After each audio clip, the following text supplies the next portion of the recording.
যারা মনে করেন যে আওয়ামী লীগ কালকে এসে পড়বে তারা ভুল করতেছেন। আর যারা মনে করতেছেন জীবনে কোনোদিন আর আওয়ামী লীগ আসবে না, এই নামে না আসলেও, এই নেতৃত্ব না আসলেও আওয়ামী লীগের রাজনীতি কিন্তু এই দেশে আসবে। আওয়ামী লীগের রাজনীতি কিন্তু এই দেশে আসবে। ওই যে গণতন্ত্র, ধর্মনিরপেক্ষতা, বাঙালি জাতীয়তাবাদ, সমাজতন্ত্র, এই রাজনীতি কিন্তু আসবে। এটা এখান থেকে কিন্তু নিশ্চিহ্ন হবে না, এটার পিছনে মানুষ থাকবে। এগুলা কইলে অনেক কথা কইতে চাই না তো। তারা সংখ্যায় কত? একটা দেশে বিপ্লব করতে 3 থেকে 3.5% মানুষের সমর্থন লাগে। ওই যে 3 থেকে 3.5% মানুষ কত? 60 লাখ। কথাটা খুব বোঝার চেষ্টা করেন।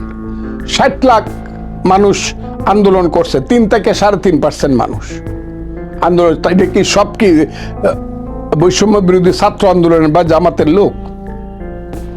এর 90% মানুষ হলো সাধারণ মানুষ, হলো বিএনপির, যারা 14-15 বছর যাবত জীবন যৌবন শেষ করিয়া জেল জুলুম অত্যাচার সবকিছু নির্যাতন সহ্য করিয়া, মা মরছে দেখতে যেতে পারে নাই, জেলখানায় ছিল, বাপ মরছে জানাজায় গেছে পায়ে ডান্ডা বেরি, সেই বিএনপির কর্মীরা জীবন যৌবন শেষ করিয়া এই হাসিনার গলা পর্যন্ত দম আটকায় দিছে।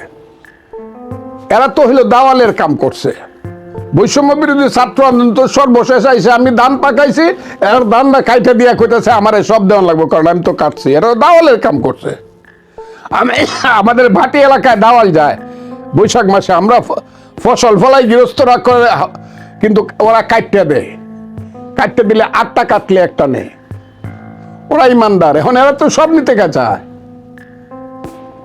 আমার কিছু দিতে চায় না, দেশের জনগণকে কিছু, এরা সব নিতে চায়। আমরা যেহেতু কাটছি কাজে সব দান আমাদেরকে দাও, এটা তো ঠিক না। এটা ছাত্র জনতার আন্দোলন, সারা দেশের মানুষের আন্দোলন। এটা কাজে ক্রেডিট যদি কিছু থেকে থাকে সমস্ত দেশের মানুষের। কারো কোনো রাজনীতি এখন পর্যন্ত, ছাত্র শিবিরের রাজনীতি হলো এক দেশদর্শী। আবারও বলছি, ছাত্র শিবিরের রাজনীতি হলো এক দেশদর্শী। এই রাজনীতি পৃথিবীতে আধুনিক জগতে কি হবে আমি জানি না, তারা করে দেখতে পারে। হয়তোবা দেখা যাবে কিছু কলেজে তারা ছাত্র সংসদ, চিটাগাং ইউনিভার্সিটিতে ছাত্র সংসদও পাইছে, বিভিন্ন জায়গাতে কিছু পাইছে, পাইতেও পারে। কিন্তু ছাত্রদের যখন হুঁশ আসবে, ছাত্রদের যখন হুঁশ আসবে, তখন তো এটার পিছনে যখন বুঝে ফেলবে এরা এই, তখন আর কিন্তু যাবে না। আমি বললাম, মানুষ পিছনে যাইতে চায় না, অন্ধকারের দিকে মানুষ যাইতে চায় না, মধ্যযুগের দিকে মানুষ যাইতে চায় না। এরা যতই বলুক আমরা কোরআনের শাসন চাই, যত কথাই বলুক ইসলামিক শাসন চাই, পৃথিবীতে কোথায় ইসলামিক শাসন? সৌদি আরবে এই যে প্রত্যেকটা বাড়িতে বাড়িতে সিনেমা হল খুলতেছে, প্রত্যেকটা মেয়ে এখন গাড়ি চালায়, মেয়েরা এখন ফুটবল খেলে। সৌদি আরব কোনটা? তাদের পৃথিবীর কোন মুসলমান দেশটা? সেটা মালয়েশিয়া, ইন্দোনেশিয়া থেকে ধরে একদম আমি মিশর পর্যন্ত এদেরকে দিলাম, লিবিয়া পর্যন্ত এদেরকে দিলাম। কোথায় ইসলামিক শাসন আছে পৃথিবীতে? কোথায়? যেখানে 100% মুসলমান আছে সেখানেও কি ইসলামিক শাসন? এগুলো মানুষকে এইসব কথা বলে ধর্ম ব্যবসা করলে হবে নাকি? ধর্মের নামে ব্যবসা করা, এটা modern life, it is fit দুনিয়া, দুনিয়াদারির ব্যাপার। আগে ওই যে চাউলের বাজারে আগুন লাগছে, জিনিসপত্রের বাজারে আগুন লাগছে, এটা দুনিয়াদারির, এটা আগে ঠেকান। এটা ওয়াজ পরে ঠেকবে না, মিলাদ শরীফ পরে ঠেকবে না। এটা করতে হলে যোগ্যতা লাগবে, আধুনিক যোগ্যতা, বাণিজ্য মন্ত্রীরও লাগবে, সবারই লাগবে। ওইগুলা করেন। মুক্তিযুদ্ধবাদ, জিয়াউর রহমান বাদ। কাজে জিয়াউর রহমানের আদর্শ হলো মুক্তিযুদ্ধের আদর্শ। এখন জামাত যখন বলবে মুক্তিযুদ্ধ মানি না, মুক্তিযুদ্ধ থাকবে না, 71-এর মুক্তিযুদ্ধ তাদের কাছে এখন অপশনাল বিষয়। এখন তাদের কাছে মূল বিষয় হইল 1947 এবং 2024। বিএনপি তো তার অস্তিত্বের কারণে এখন বলবে যদি 71-এর মুক্তিযুদ্ধ না থাকে তাহলে তো major Zia zero. Who is major Zia? কারণ 71-এর মুক্তিযুদ্ধ ছিল বলে তো মেজর জিয়া বলতে পারছে, I major Zia do hereby declare the independence of Bangladesh. নিজের নামে বলছে প্রথমে, তারপরে বঙ্গবন্ধুর নামে বলছে। কিন্তু বলছে তো মেজর জিয়া তো এখানে হিরো, মুক্তিযুদ্ধের one of the heroes of liberation war. 71-কে যখন তারা নিগেট করতে চায়, মুক্তিযুদ্ধকে যখন তারা চক্রান্তমূলকভাবে নিগেট করতে যখন তাদের পিছনে দাঁড়ায়, ওই শক্তির পিছনে, তখন বিএনপি তো তার অস্তিত্ব রক্ষা করতে গিয়ে তার সঠিক অবস্থানে দাঁড়াইতে হবে। সেই সঠিক অবস্থানে বিএনপি দাঁড়াইছে। আমরা তো গত 6 মাস বিএনপির, আমি নিজেই তো বলছি, জামাত এখন তার অতীতকে অনেক কিছু পিছনে ফেলিয়ে নতুন করে রাজনীতির একটা অবস্থানে যাইতে চাচ্ছে, কিন্তু আমরা তো দেখতেছি না। প্রতিদিন জামাতের ছেলেরা, কারা জামাতের ছেলে, আমি তো টেলিভিশনে বা ওই ইউটিউবে দেখলেই বুঝি এরা হলো জামাতের ছেলে, শিবিরের ছেলে, অথবা এদের আদর্শিক ছেলে, যাদের দাড়ি দেখলে, চুল দেখলে, কথার স্টাইল দেখলে বোঝা যায় ওরা ওই ছেলে। ওদের একমাত্র কাজ তো হলে এইটা বলা, 2 সাপের 1 বিষ, নৌকার ধানের শীষ, এই কথাটা বলা। আওয়ামী লীগকে তাড়াইছে, বিএনপিকে তাড়াবো, হাসিনাকে দিল্লি পাঠাইছে, আর কৌশল করে খালেদা জিয়াকে লন্ডন পাঠাইছে। এইসব কথা যারা বলে তাদের ব্যাপারে সঠিক কথাটা বললেই যদি গায়ে ফুসকা পড়ে, তাহলে তো বলতে হবে যে এই দেশে প্রকৃত কথা বলা যাবে না। তারা যদি বলে যে জামাত এবং সেনাবাহিনী দুইটাই দেশপ্রেমিক দল, সেনাবাহিনী দল হইল কি করে? সেনাবাহিনী তো আমাদের সার্বভৌমত্বের প্রতীক। জামাত তাদের সাথে মিলায়া নিজেদেরকে দেশপ্রেমিক হিসাবে তারা বলতেছে একমাত্র দেশপ্রেমিক, তাইলে আমরা কি দেশদ্রোহী? অন্য সব দেশদ্রোহী? এইটা আমরা উত্তর দিতে পারবো না। জামাত বলবে যে আমরাই একমাত্র দেশপ্রেমিক। হায় হায় রে, কয় কি এইটা? এদেশে কয় কি জামাত নাকি একমাত্র দেশপ্রেমিক?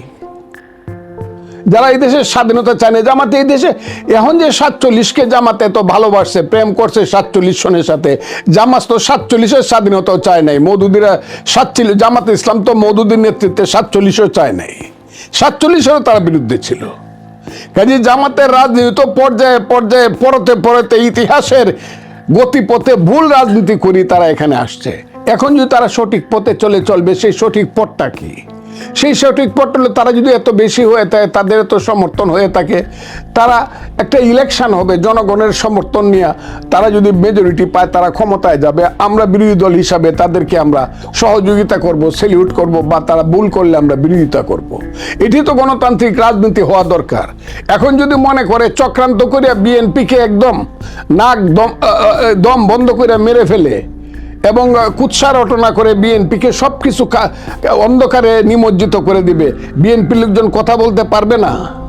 আর ওই যে বাবু এবং সাহেবরা কথা বলে, আমি তো বুঝি না এদের কথার উত্তর আমি দিব। হু আর দে ইন বাংলাদেশ?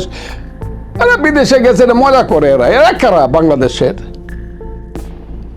এরা এই দেশটাতে তো সাম্প্রদায়িকতাকে ছড়াচ্ছে।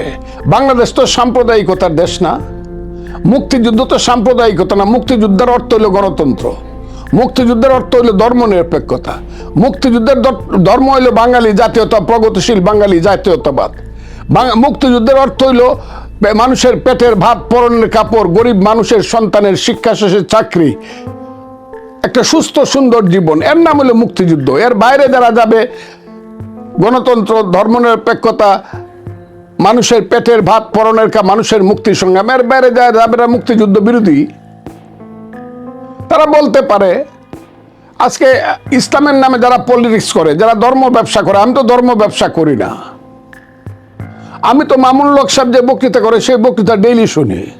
ঠিক আছে, উনি মনে করতেছে উনি এই দেশে ইসলাম প্রতিষ্ঠা করবে, শরিয়া শাসন করবে, শরিয়া শাসন চালু করবে। এই ব্যাপারে আমি ওনার সাথে একমত না। আমি তোলাম ফির দুনিয়া, আমি গণতন্ত্র চালু করব, মানুষের সুযোগ সুবিধা চালু করব, এই দেশের উন্নয়ন করব, সারা পৃথিবীর সঙ্গে আমি কম্পিটিশন করব। আমি তো দুনিয়াদারি। উনি যদি দুনিয়া এবং আখেরাত দুইটাই চায়, ইসলামী শাসন, শরিয়া শাসন চায়, then he should go to the people.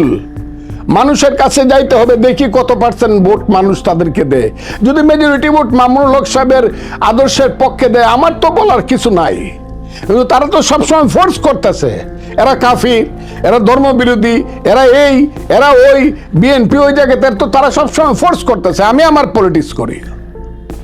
আর যারা মনে করে আমরা বাকশাল আওয়ামী লীগ হয়ে যাইতেছি, আরে বেটা তোরা কারা রে?